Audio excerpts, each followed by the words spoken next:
like, I mean, there's no intro that we do. Like, just chopping it up to 11. For sure.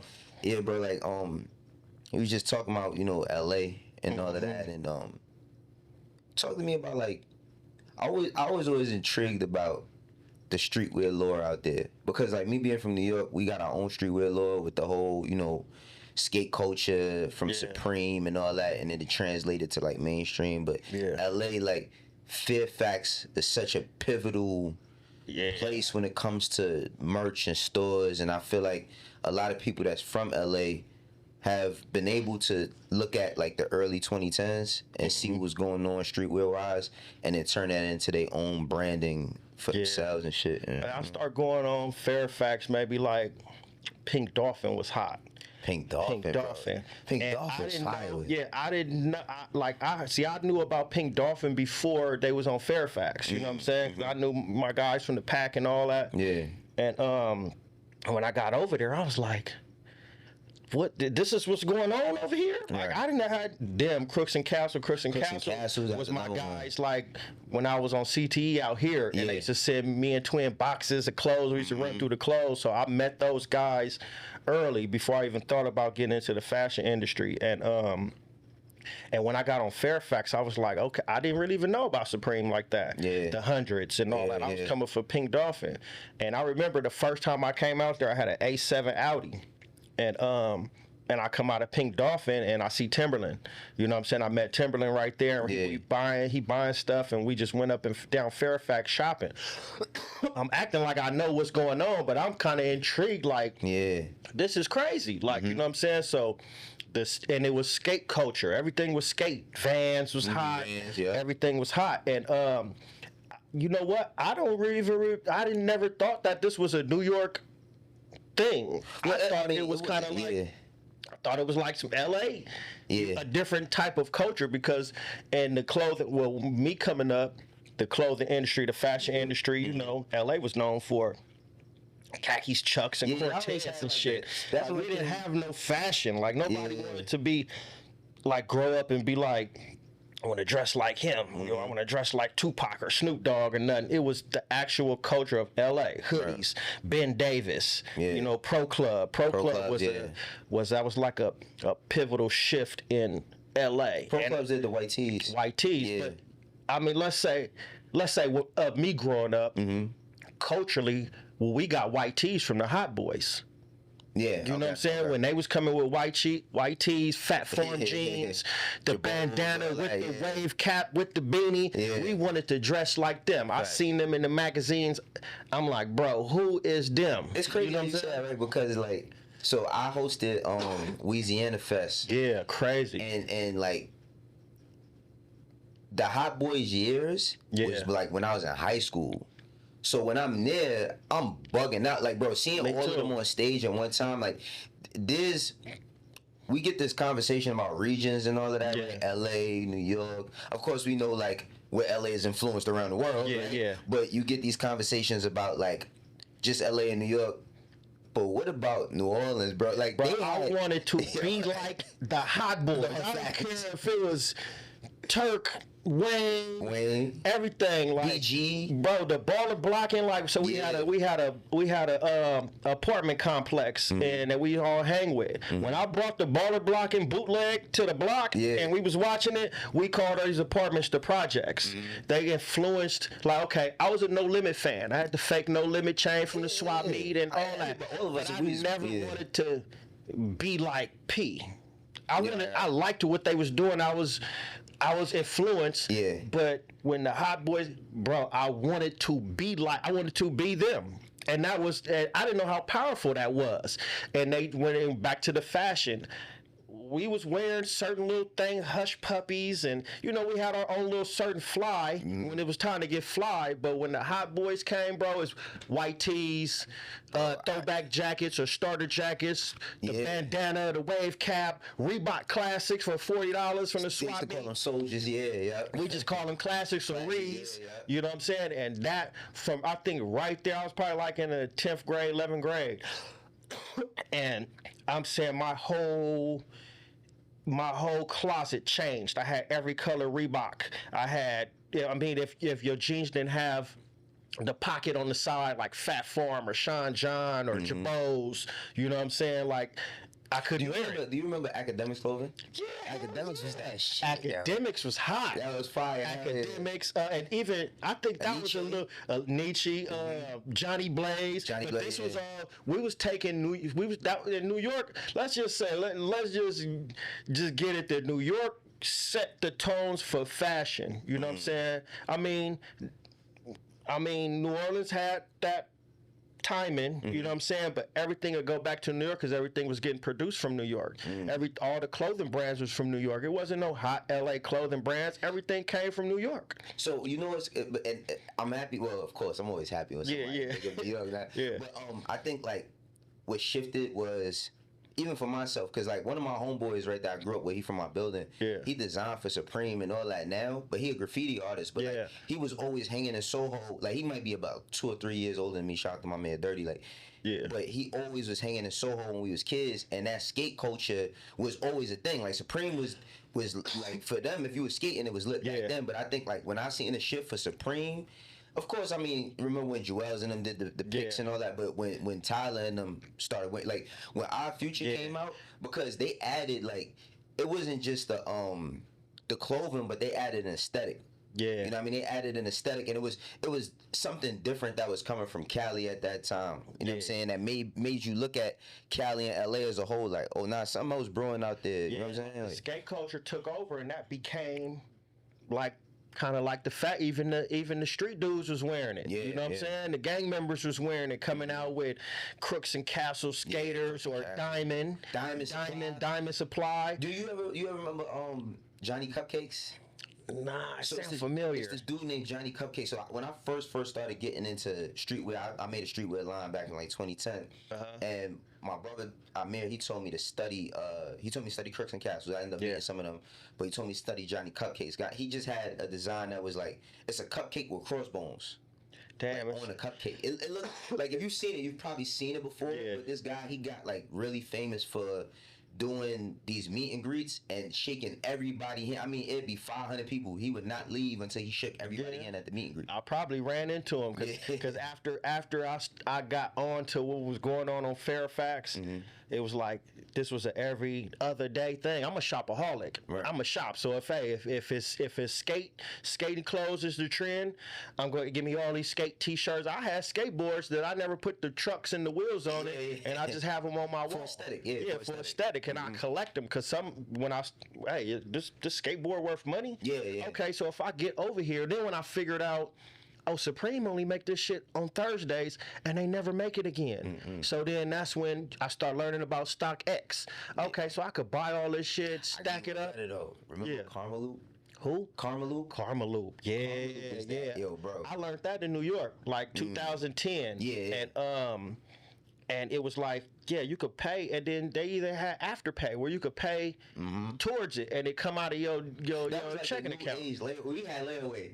Yeah, that was like the new age layaway. I remember I do that now. Like, hey, look, even the plane ticket, throw that shit on that firm, and I'll just pay it. I ain't tripping. Nah, but yo, bro, that's crazy. But you made a lot of rounds, bro. Because you know what's crazy is like me and you have so many mutual people from. It's crazy. It's crazy. I think the first time my brother Young Chris.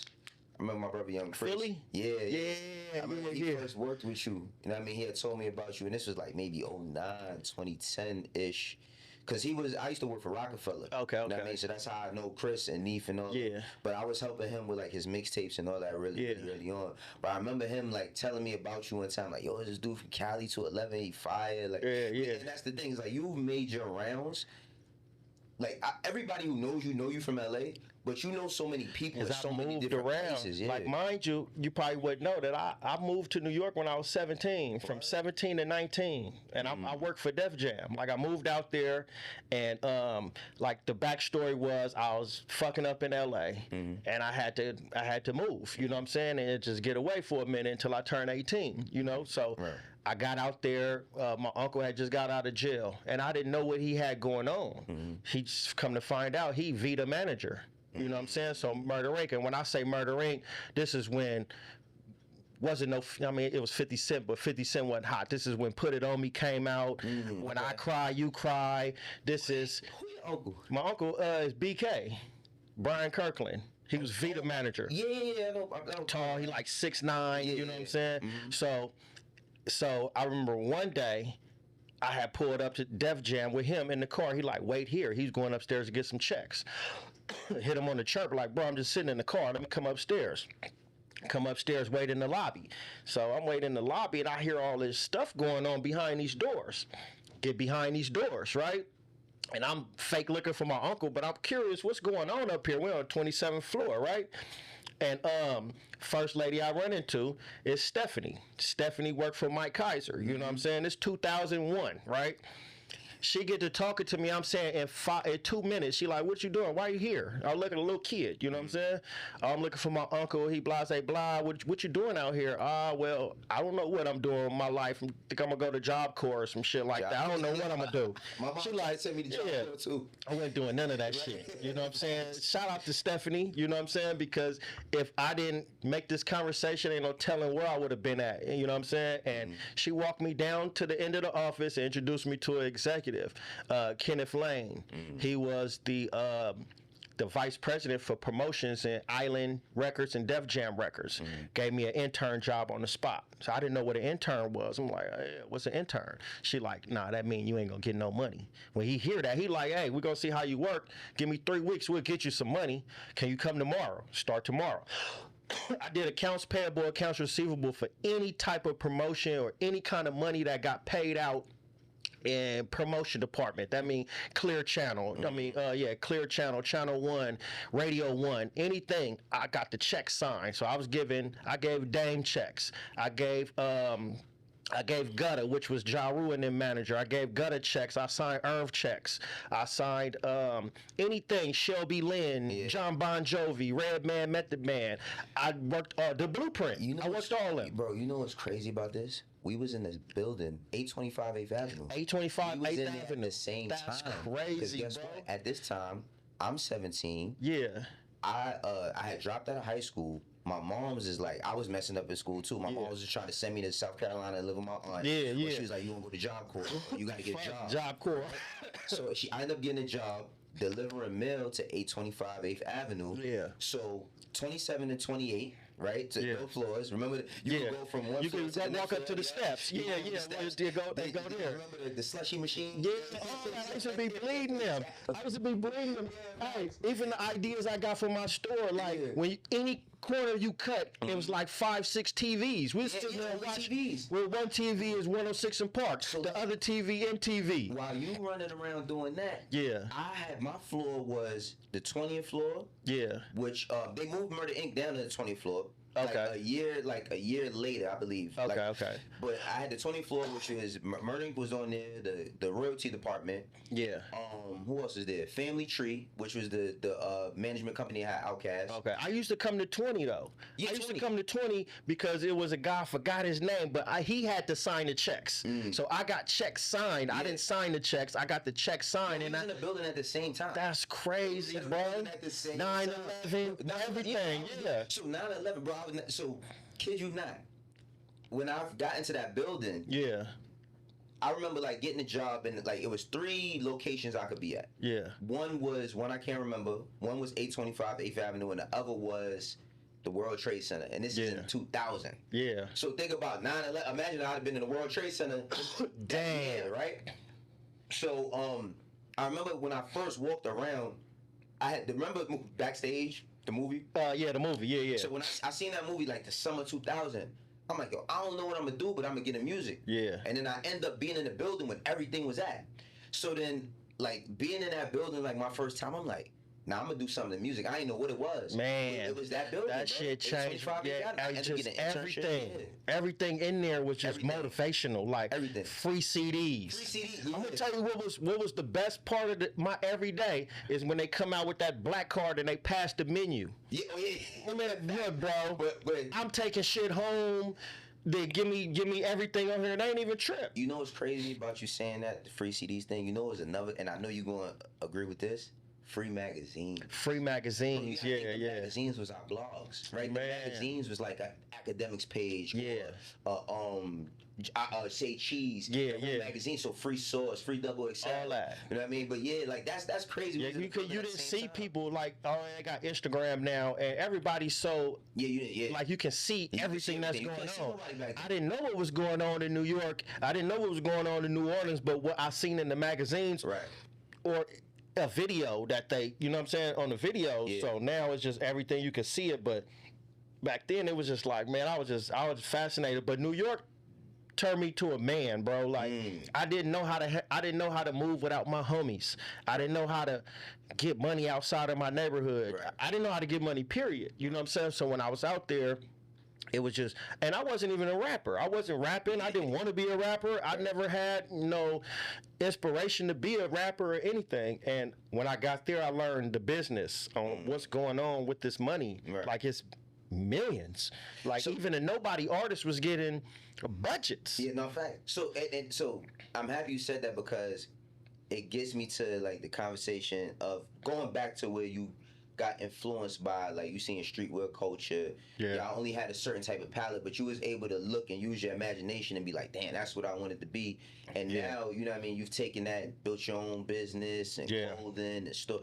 Talk to me about like how learning the business back then, like how that got you into what you doing now. I was always like, clothes was always a money pit for me. Like, I'm gonna go get fresh. If I got $100 in my pocket and these shoes cost $100, I guess it's not made for me to have no money. I'm finna spend this and I'm gonna figure out where I get this $100 back at. So just getting into the game, I always had a sense of fashion. Even when I was in New York, I spent all my time on 125th Street, 145th and Broadway. What? You know what I'm saying? Soho, 23rd Street, 42nd. 34th Street. I'll find where the clothes is being sold at, and I'm going there. Diamond District, you know what I'm saying, in Manhattan. So I was even here. When I was in Atlanta, it's Walters, it's Lennox, Exclusive Game. I'm killing them. Phipps Plaza, you know what I mean? And I just had a sense for clothes and fashion. So even with opening my store, the way I opened it was an opportunity, because in that parking lot, if I drop a project, right, I print up some shirts or some hoodies and I sell it. And that was my meetup point for any fan I want to pull up. I mean, it's my hood. You know what I'm saying? What's the most you could do to me? Right. Like, I got the advantage over here. You know what I'm saying? So I'm selling T-shirts out the trunk of my car, and I just see the opportunity of open space. I'm like, hey, I could just do that while it's all these people next to this famous restaurant. All these people waiting. They could just look through the window and go shopping while they wait, you know. And I started with one wall, a T-shirt, a jersey, and a hat. And then even from the rap, like, I was so cool with, shout out to G from Leverage, my people from Crooks and Castle. You know, I think they got me my first account, showed me how to go to the magic show, like, legitimately, you know what I'm saying? We would sneak in back in the day. Yeah. So they like, G was like, bro, this is for you. You're a vendor, you know what I'm saying? And fill out the paperwork, put your real name down, and do legitimate business. So when I learned how to do that, I started learning how to buy wholesale and retail. You know what I mean? Buy wholesale, sell it retail, get these accounts. And I dress, so I know, well, the majority of the stuff that I get is what I like and what I will wear, and then a lot of stuff is pieces that I probably wouldn't wear, but I think it's dope if you wear it or you wear it. You know what I mean? So that's how I shop and I buy for the store. So just learning the fashion, these trends change every 9 months. Right. So I just be having to be on top, you know what I'm saying, ahead of the curve. Yeah. So just knowing what's hot and when it's about to change and when the game is about to shift, I just got to stay on top of it. Yo, what's crazy is like, when I think back of those times, like during the blog era, right, 2010s, we talk about the music. Like, I was just in Rolling Loud. I got a chance to, this is my first time ever. I've seen Dom Kennedy before. Yeah. This is my first time getting a chance to talk to him. Yeah. And like, he had influence over me. That's what made one of the Future Street Drug Sounds made me want to start a streetwear brand. Yeah.